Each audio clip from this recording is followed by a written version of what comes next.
உங்கள் சிலர் அனாதைகள் என்பது தெரியும். சிலர் மனிதர் பார்வையில் வாரிசு, ஆனால் கடவுள் பார்வையில் அனாதை. உங்களுடைய நிலங்கள், சொத்துக்கள் சில எதுவும் நகரவில்லை. அது உங்களுடையது, சட்டப்படி உங்களுடையது. ஆனால் எதுவும் நகரவில்லை. கண்ணுக்கு தெரியாத கை கதவை மூடுவது போல. இது வெறும் துரதிர்ஷ்டம் அல்ல, இது ஆன்மீகம்.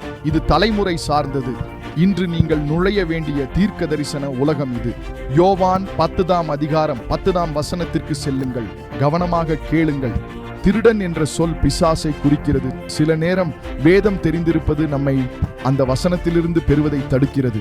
ஆம், திருடன் பிசாசு திருட வருகிறான். உங்கள் தந்தை உழைத்தார், உங்கள் தெளிவான சொத்து. ஆனால் எதிரி திருடிவிட்டான். இன்று பரிசுத்த ஆவி அந்த பேய் தடை நீங்கும் என்கிறார். உங்கள் மீதான குற்றச்சாட்டுகள் இயேசுவின் இரத்தத்தால் அடங்கும். நீதிமன்ற தாமதங்கள் உங்களுக்கு சாதகமாக மாறும். அல்லேலூயா.